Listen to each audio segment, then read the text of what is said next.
다음은 클래스와 객체를 만들고 사용하는 순서입니다. 클래스 가지고 객체를 만든다고 했으니까 당연히 클래스 먼저 만들어야 되겠죠? 다음으로 그 클래스 이용해서 클래스 안에 들어있는 변수와 함수가 그대로 들어가 있는 객체를 만들어서 세 번째로 그 객체 안에 변수와 함수들을 사용해 주시면 되는 겁니다. 안드로이드 앱을 만들 때는 SDK 안에 버튼 만드는 클래스, 메뉴 만드는 클래스, 그림 그리는 클래스 등 웬만한 클래스는 이미 다 만들어져 있으니까 여러분들은 대부분 클래스 이용해서 객체를 만들고 2번이죠. 그 객체 안에 함수를 사용하는 방법을 잘 알아두시면 됩니다. 그래도 클래스를 만들 줄은 아셔야 됩니다.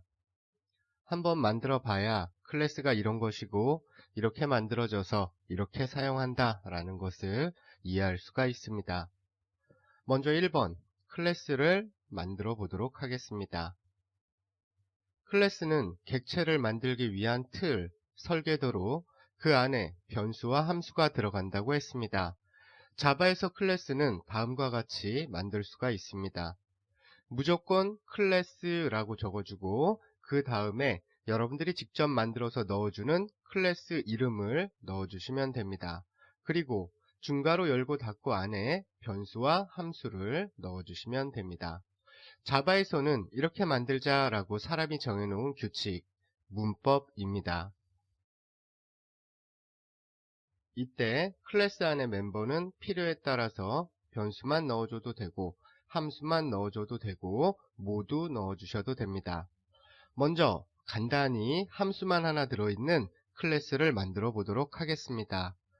앞서 함수 만드는 방법은 공부했으니까 그냥 클래스 안에 함수만 하나 만들어서 넣어주시면 됩니다. 지금 만든 클래스의 이름은 그리팅이고 그 안에 지원이라는 이름의 함수가 하나 들어있습니다.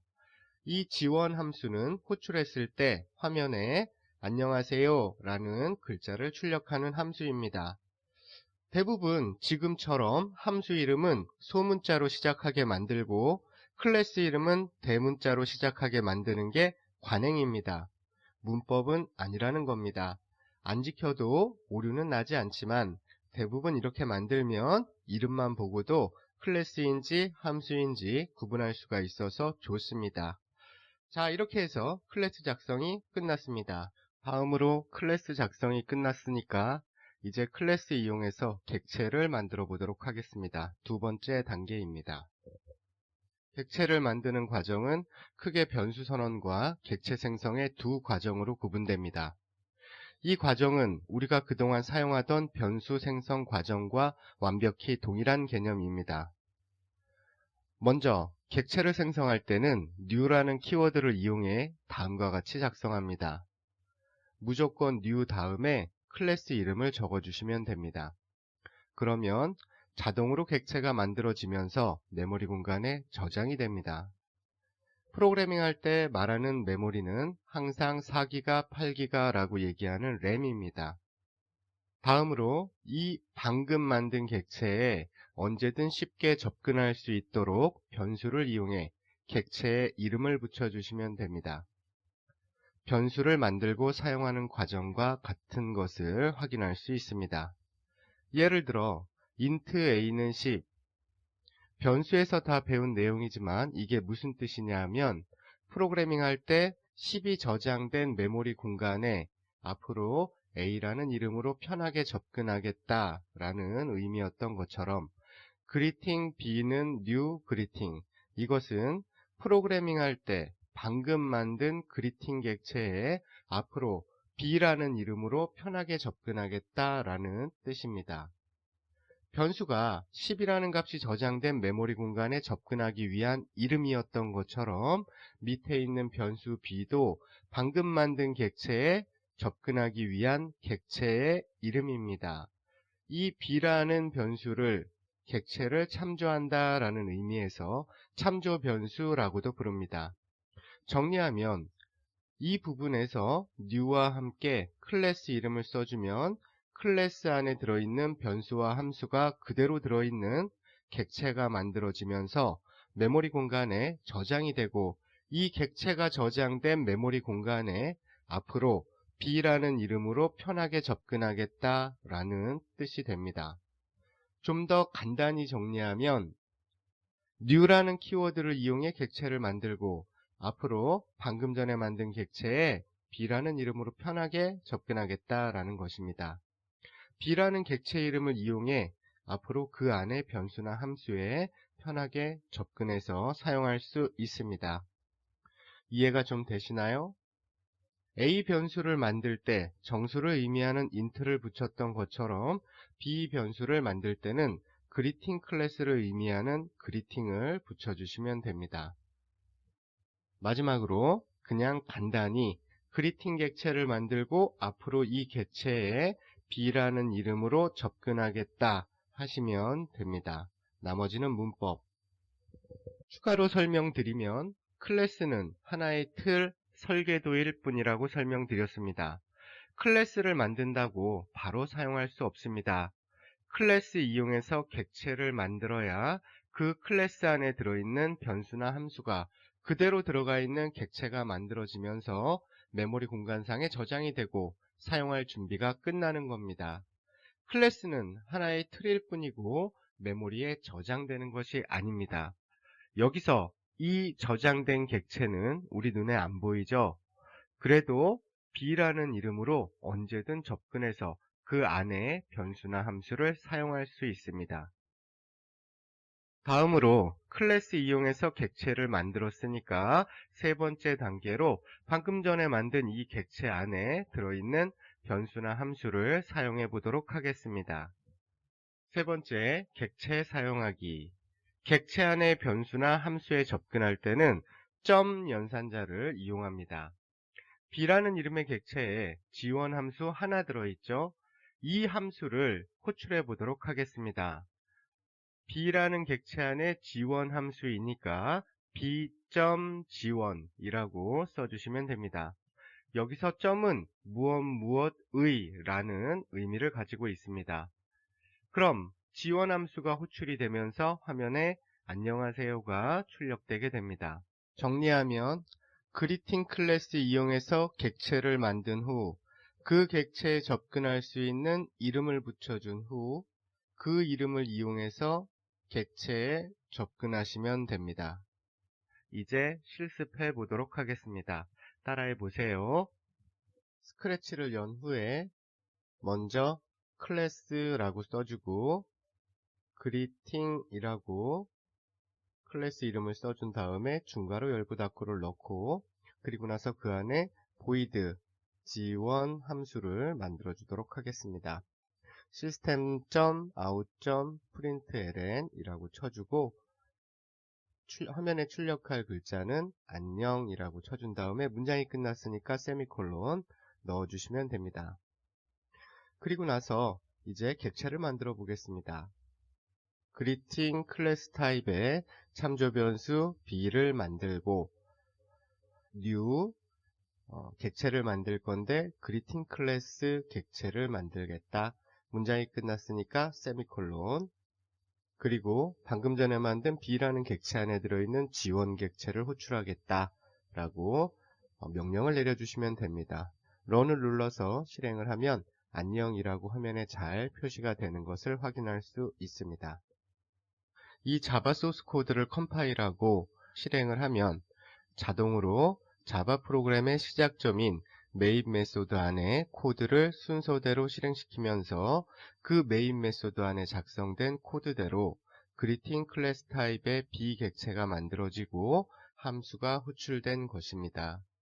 지금까지 객체와 클래스의 개념, 클래스와 객체를 만드는 방법, 만들어진 객체를 활용하는 방법에 대해서 살펴봤습니다. 정말 중요한 내용이고요. 앞으로 계속 사용될 내용이니까 잘 알아두시고 혹시 이해 안 되는 부분 있으면 언제든 물어보시기 바랍니다. 다음은 덧셈 연산을 하는 메소드가 들어있는 클래스를 만들고 활용하는 예제입니다. 정수 두 개를 받아서 더한 결과를 반환하는 add 함수가 들어있는 클래스의 객체를 만들고 객체의 이름을 C1이라고 줬습니다. 방금 만든 C1 객체 안에 들어있는 add 함수를 호출해서 반환되는 값을 result라는 변수에 저장을 했고, 이 값을 출력을 해보니 제대로 30이라는 값이 나오는 것을 확인할 수 있습니다. 잠깐 멈추고 제대로 분석을 한번 해보고 이해를 하고 꼭 다음 장으로 넘어가시기 바랍니다. 다음은 뺄셈 연산을 하는 메소드까지 클래스에 추가해보는 예제입니다. 실행을 해보면 제대로 마이너스 10이라는 값이 잘 나오는 것을 확인할 수 있습니다. 이 코드도 제대로 분석을 하고 다음 장으로 넘어가시기 바랍니다. 다음은 과제입니다. 앞의 예제를 조금 응용해서 작성해 보시면 되는데요. 오른쪽에 있는 출력 결과를 보고 산술연산, 더하기, 빼기, 곱하기, 나누기 하는 메소드가 모두 들어있는 클래스를 한번 만들어 보세요. 제출은 지난주처럼 소스 코드만 메모장이나 한글 문서, MS 워드 등에 붙여 넣어서 제출하시면 됩니다. 자, 여기서 나누기는 목 연산하는 코드를 작성을 해주시면 됩니다. 자동 형변환 부분에서 정수 연산하면 정수가 나오니까 몫이 계산이 된다고 배웠습니다. 이번에는 클래스의 변수도 추가해 보도록 하겠습니다. 클래스는 관련 있는 변수와 함수의 묶음이라고 배웠습니다. 그동안에는 클래스 안에 함수만 들어 있었잖아요. 이번에는 변수도 추가를 해서 활용을 해 보도록 하겠습니다. 간단히 파이 변수와 circle A 메소드만 2개 들어있는 circle이라는 이름의 클래스를 작성해 보도록 하겠습니다. 여러분들이 익히 알고 있듯이 원의 면적은 3.14 곱하기 반지름 곱하기 반지름으로 계산해 주시면 됩니다. 다음은 실제 작성된 클래스입니다. 파이라는 변수와 그 파이 안의 값을 활용하는 circle A 함수가 들어 있습니다.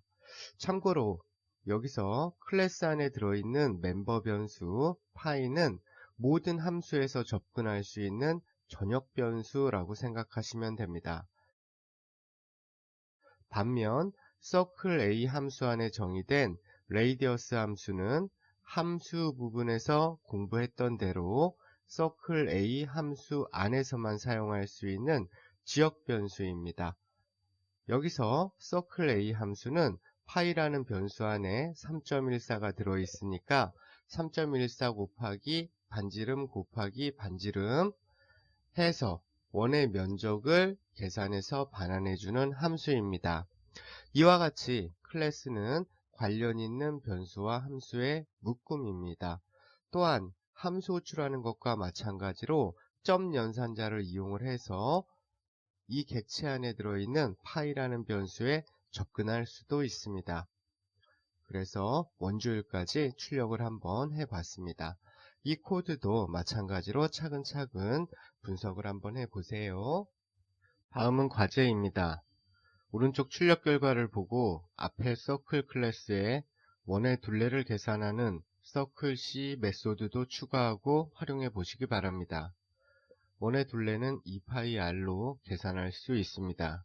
참고로 안드로이드 스튜디오에서 만약 힌트가 나와서 불편하면 다음과 같이 없앨 수도 있고 다음과 같이 추가할 수도 있습니다. 이건 원래 자바 기능이 아니라 안드로이드 스튜디오에서 제공해주는 기능이니까 필요 없으면 지워주시면 됩니다.